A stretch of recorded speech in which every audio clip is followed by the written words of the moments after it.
交部发言人，然后也在外交部做了很长时间。对，你应该认识我先生，他也说问你好，刘杰一。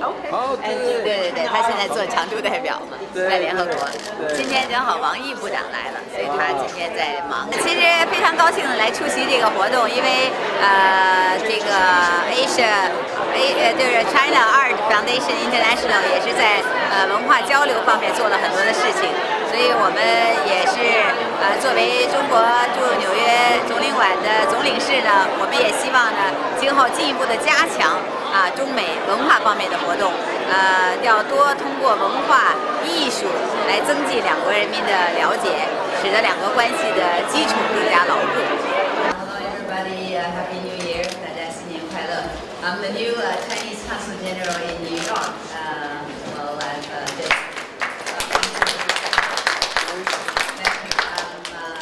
here actually wanted also to commend Angela Chen and also her team for doing so much cultural activities and exchanges in China and also here in the United States.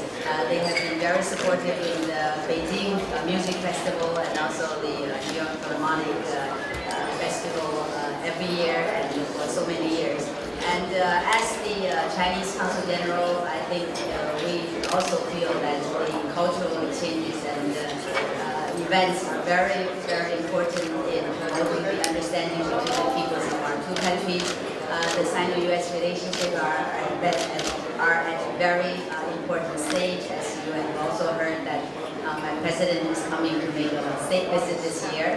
And I think we have to work harder to build a strong new type of big country relationship. And I think the most important thing for any bilateral relationship is the understanding between the peoples. So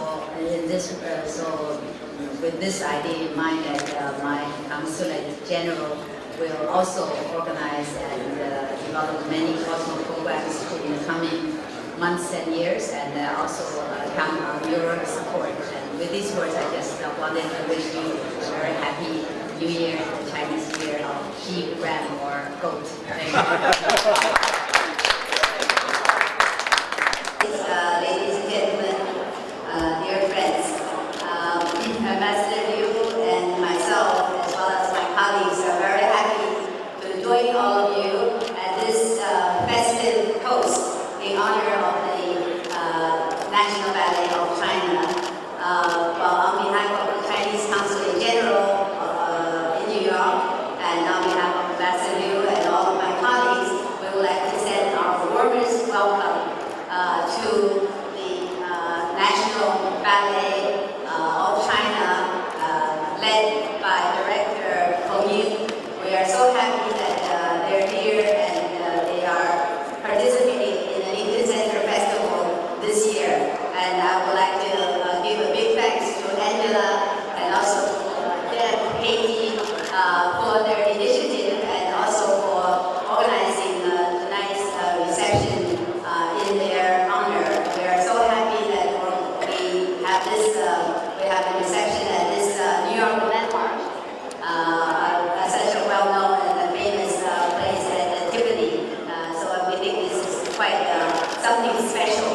And the National Ballet of China is actually an internationally renowned group for its rich repertoire of classic and Chinese-style ballet dances, and also very well known for turning out generations of outstanding artists and ballerina.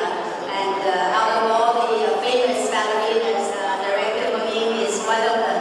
And so we're so happy to see an outstanding ballerina is today heading and responsible for the National Ballet of China. But I think they are not only very outstanding in the ballet performance, they are also the cultural ambassadors of our two countries. Many of you probably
welcome to Ambassador 张启月。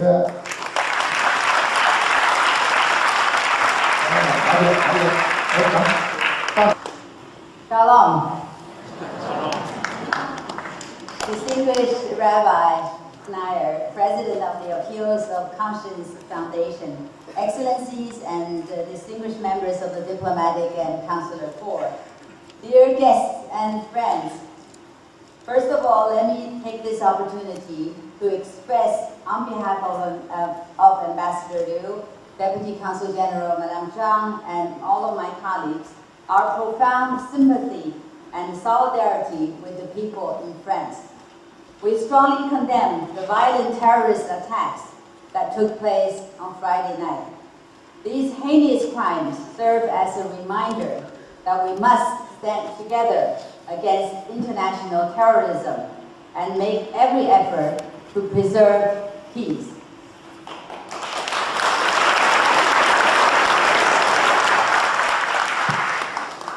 This evening, we are gathered here to attend the U.S. premiere screening of the film Survival in Shanghai and the photo exhibition.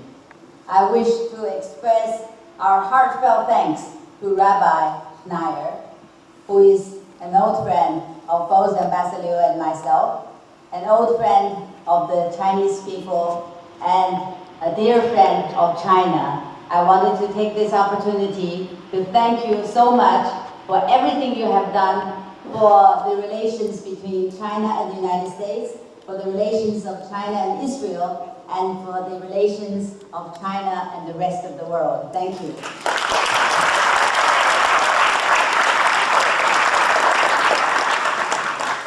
My thanks also go to the Israeli Consulate General, and also the Parkis Synagogue, the Shanghai Media Group, and the China General Commerce of Chamber of Commerce, USA, for putting so much hard work into organizing this evening's event. And I wanted also to thank all those children who sang so beautifully the Chinese anthem in Chinese. Thank you, and all the parents and the teachers. This occasion is of historical significance as well as highly relevant for today. I think I agree very much every word that the Rabbi has just said, that what happened in Shanghai and the lasting friendship therefrom is one of the most memorable chapters of the long relations between the Chinese and the Jewish people. For it took place during the darkest period of World War II, when the Jewish people were subjugated to vicious persecution and systematic extermination by the German Nazis. And during the same time, the Chinese people were under brutal Japanese aggression and occupation. Denied entry by nearly all countries, many Jews took refuge in China. And according to the statistics and the research of the Chinese Jewish Study Center, from 1933 to 1941, Shanghai had sheltered more than 25,000 Jewish refugees. And this is more than the number of Jews accepted by Canada, Australia, New Zealand, India, and South Africa all combined. With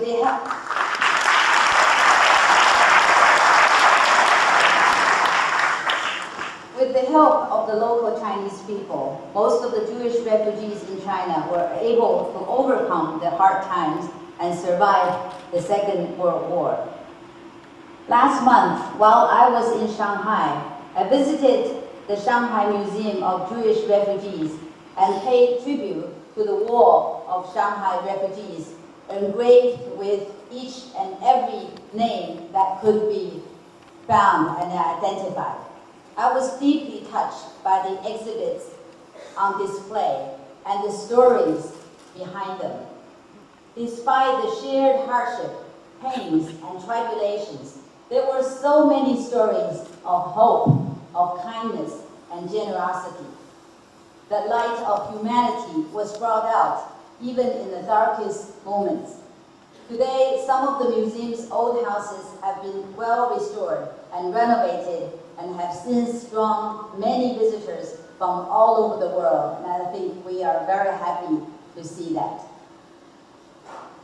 This year is the 70th anniversary of the victories of the World Anti-Fascist War and the Chinese People's War of Resistance against Japanese aggression.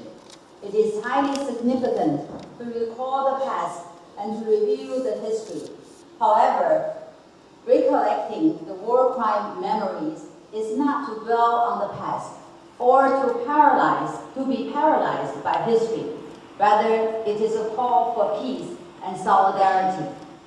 Today, China-US relationship has become one of the most important bilateral relationships of the world. President Xi Jinping's state visit to the US 2 months ago has advanced our cooperation and enhanced mutual understanding and mutual trust. And during the visit, President Obama and President Xi Jinping have come to agreement on many issues. But I think one of the highlights, as Rabbi just mentioned, was on people-to-people exchanges and relations. And this is one of the issues that my consulate office and all of my colleagues will work very hard on, because we also truly believe that any state-to-state relationship is all about people. And on this account, I know that I can count on all of you to enhance this relationship, because the US and China relationship will not only help in bringing a better world today, to bring peace to the world, but also tangible benefits to everybody, to all the peoples in this world. Thank you very much.